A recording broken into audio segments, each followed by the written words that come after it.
Assalamualaikum warahmatullahi wabarakatuh. Bapak Ibu rekan-rekan semuanya, kembali lagi bersama saya Ana Adriani. Pada kesempatan kali ini kita akan melanjutkan pembahasan pretest bagian ke-13. Ini tentang pedagogik yang saya munculkan. Jadi nanti kita akan membahasnya bersama-sama. Untuk Bapak Ibu yang belum menyaksikan pembahasan dari bagian pertama, silahkan nanti bisa dicek di channel ini gitu. Yang lain juga ada soal pembahasan kuis PPG, itu ada di grup Telegram yang saya kelola. Nanti kalau mau gabung boleh, linknya bisa dicek di deskripsi juga ya, gitu. Oke, langsung saja agar tidak terlalu panjang intronya. Nah, di sini Bapak Ibu, soalnya begini. Jadi kalau pedagogik itu kan membahas bukan tentang profesional ya, tapi kemungkinan bisa jadi dia berhubungan dengan mapel yang kita ajarkan gitu. Contohnya ini misal, guru matematika kelas berapa ini? Kelas 7. Guru matematika kelas 7 akan membelajarkan KD 4.3, yaitu menyelesaikan masalah yang berkaitan dengan bilangan dalam bentuk bilangan berpangkat bulat, positif, dan negatif. Siswa diminta menyelesaikan soal, kemudian guru meminta siswa untuk menyelesaikan pekerjaan di papan tulis. Berikut aktivitas yang sesuai dapat dilakukan pada pembelajaran klasikal yang memperhatikan heterogenitas kemampuan siswa. Gini. Jadi di sini adalah kata kuncinya pembelajaran klasikal memperhatikan heterogenitas gitu. Mana yang cocok nih? Yang A, guru tidak meminta siswa berkemampuan kurang untuk mengerjakan di papan tulis karena akan memperlambat PBM, proses belajar mengajar. B, guru menawarkan kepada siswa dalam satu kelas siapa yang akan mengerjakan tiap soal di papan tulis. Yang T, guru meminta siswa urut presensi untuk mengerjakan soal di papan tulis. D, guru menunjuk siswa berkemampuan tinggi saja untuk mengerjakan di papan tulis agar bisa dicontoh teman lain. Yang E, guru memberikan giliran kepada siswa untuk mengerjakan soal di papan tulis disesuaikan dengan tingkat kesulitan soal dan kemampuan siswa. Nah, di sini karena titik pentingnya adalah dia klasikal dan memperhatikan heterogenitas atau keberagaman kemampuan siswa, gitu. Maka di sini yang paling tepat tentu saja adalah yang E, gitu ya. Kenapa tidak yang B misalkan ya, yang mendekati menawarkan gitu. Kenapa? Karena kalau ditawarkan nanti siswa yang akan menunjuk dirinya sendiri itu tentu saja siswa yang pintar gitu. Sehingga siswa yang kurang bisa menangkap pelajaran dia akan cenderung diam dan pasif gitu Bapak Ibu. Sehingga yang perlu kita lakukan sebagai guru tentu saja berusaha mengeksplor semua kemampuan, nah memberikan siswa soal sesuai dengan tingkat kesulitan dan kemampuan siswa gitu ya. Oke, next. Nah, ini tentang alat peraga. Alat peraga Blockdines dapat digunakan untuk menemukan beberapa konsep pembelajaran matematika. Kecuali apa? Nah, Blockdines itu dia konsen ke bilangan gitu, Bapak Ibu ya. Bilangan. Nah, bilangan apa nih? Yang A tentang bilangan, yang C tentang bilangan, yang D tentang bilangan. Yang geometris itu yang kecuali berarti yang geometris, membandingkan bentuk benda geometris, begitu ya. Oke. Kemudian soal selanjutnya. Ini tentang penilaian. Dalam perencanaan pembelajaran, seorang guru merancang penilaian yang diwujudkan dalam bentuk pemberian tugas kepada peserta didik secara berkelompok. Oke.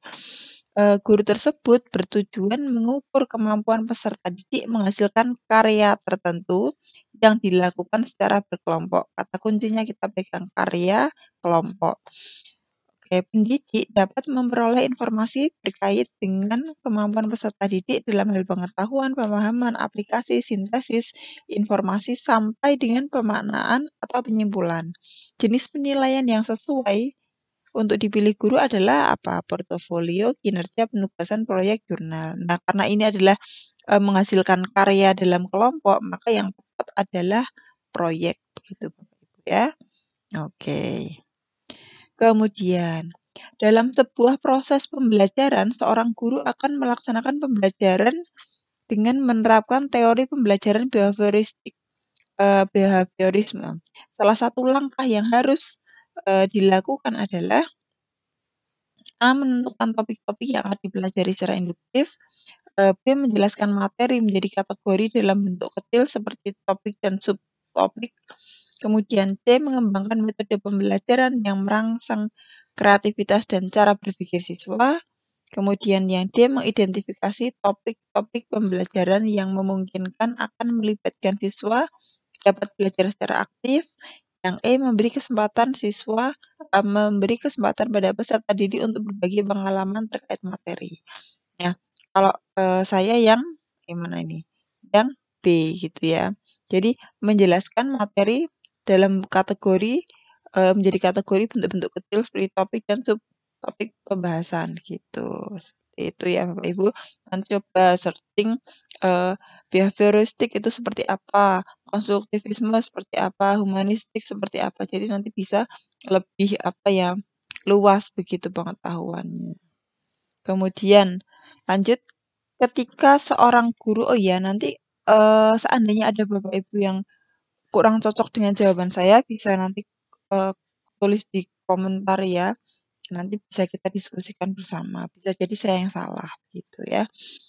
Lanjut, ketika seorang guru ditugaskan mengajar di satu daerah, maka secara sosial dia berkewajiban untuk apa? A. Mengenalkan siswa dengan kemajuan daerah lain. B. Mempelajari adat istiadat setempat. C. Mencari informasi rumah. D. Menghitung perbandingan penghasilan. E. Mengajak anggota keluarga.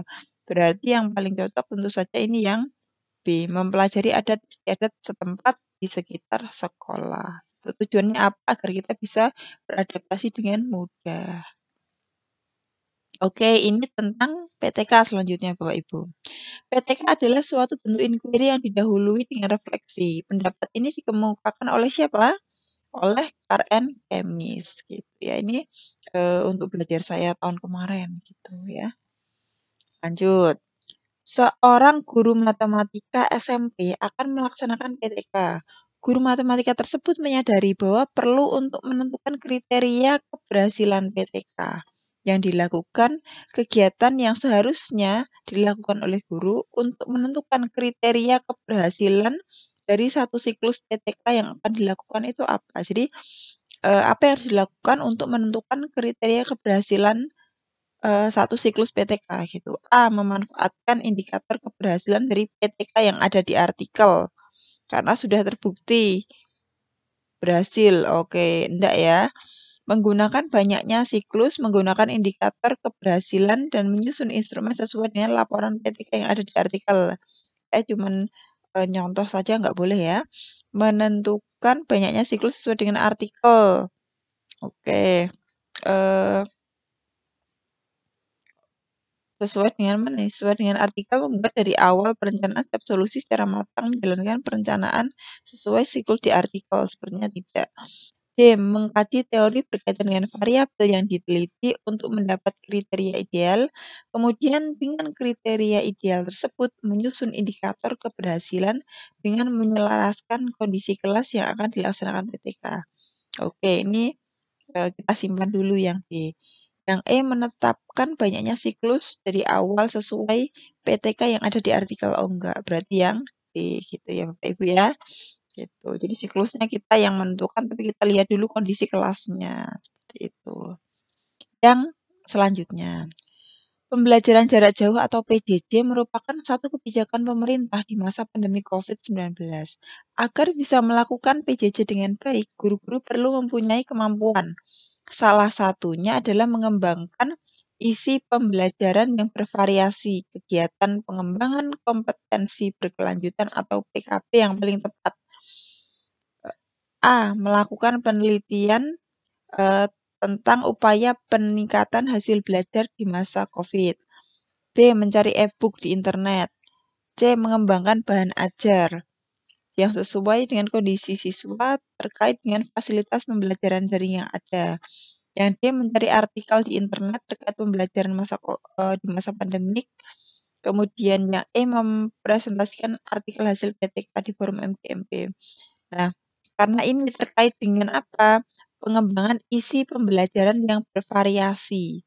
Nah, maka yang paling tepat menurut saya adalah yang C gitu, mengembangkan bahan ajar yang disesuaikan kondisi siswa terkait dengan fasilitas pembelajaran daring yang ada gitu.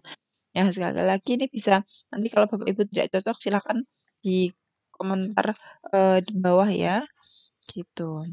Selanjutnya, pada saat memeriksa hasil pekerjaan tugas siswa, guru mendapati adanya dua tugas yang isinya sama. Setelah diklarifikasi pada masing-masing siswa, ternyata dua siswa tersebut mengambil dari sumber yang sama, yaitu sebuah laman di internet. Menanggapi hal tersebut, seorang guru sebaiknya apa? Nah, A. Meminta kepada kedua siswa untuk menggunakan buku yang variatif sebagai sumbernya. B. Melarang penggunaan tulisan atau artikel pada laman internet sebagai sumber pembelajaran. C. Memberi nilai jelek kepada keduanya karena isi pekerjaan tugasnya sama satu dengan yang lain. D. Menerima pengerjaan tugas kedua siswa itu apa adanya tanpa ada yang perlu dipersoalkan. Yang E. Meminta masing-masing siswa untuk menulis kembali tugasnya dengan bahasanya sendiri. Kalau saya condong yang E, Bapak Ibu. Kalau Bapak Ibu bagaimana? Coba silakan tulis di kolom komentar. Apakah ada yang berbeda pendapat? Begitu. Selanjutnya, kemajumukan masyarakat Indonesia antara lain tercantum dalam pilihan agama dan atau kepercayaan terhadap Tuhan Yang Maha Esa. Sikap dan perilaku toleransi yang dapat dilakukan oleh guru dalam hal ini adalah A. Menjelaskan pilihan agama atau kepercayaan yang berbeda dari masyarakat Indonesia. B. Memberi teladan dalam menjalankan agama. C. Meminta siswa untuk beribadah di tempat yang telah disediakan. D. Memberi pemahaman agama dan kepercayaan penting untuk kehidupan akhirat. Yang E. Membiasakan sikap saling menghormati antar siswa meski berbeda agama dan kepercayaan. Kalau saya cenderung yang E ya Bapak Ibu ya. Gitu. Nanti kalau menurut Bapak Ibu beda, coba nanti bisa kita diskusikan. Oke, lanjut ya. Judul PTK. Ini harus menggambarkan apa PTK itu? Upaya perbaikan, masalah pembelajaran, masalah pendidikan, atau perbaikan sistem persekolahan. Nah, PTK itu penelitian tindakan kelas ya, sehingga yang paling tepat tentu saja yang A, upaya perbaikan pembelajaran. Gitu ya. Oke. Lanjut nih. Pada materi bunga, pertumbuhan, dan peluruhan terdapat urutan materi. Nah, ini berarti kompetensinya untuk kita menguasai urutan materi ya. Ada X, kemudian bunga tunggal, Y, pertumbuhan, Z. Pengganti X, Y, Z berturut-turut apa nih? Sebelum bunga tunggal ini ada, kalau saya sebelum bunga tunggal berarti yang pertama adalah definisi dulu ya, definisi. Berarti yang D, DE kita eliminasi. Kemudian setelah bunga tunggal titik-titik apa? Bunga majemuk ya, tentu saja. Setelah itu pertumbuhan, setelah itu peluruhan, berarti yang A. Gitu. Oke, itu ya Bapak Ibu. Oh, masih nih soalnya. Pada saat siswa diberi soal tentang masalah kombinasi, siswa banyak yang salah dalam menjawab soal tersebut. Setelah dianalisis, kesalahan mereka dikarenakan salah dalam menerapkan rumus dan menganggap permasalahan diberikan permutasi. Oke, jadi dikasih kombinasi tapi menganggapnya permutasi. Tindakan yang sesuai untuk menangani kesalahan siswa dalam menjawab soal-soal tersebut adalah apa? Memperbanyak contoh soal yang menggunakan rumus kombinasi. B. Memberi latihan masalah-masalah kontekstual tentang permutasi. Yang C. Memberikan latihan masalah kontekstual yang dapat membedakan antara permutasi dan kombinasi. Yang D. Membandingkan rumus permutasi dan kombinasi. Yang E. Memperbanyak latihan soal menggunakan rumus kombinasi.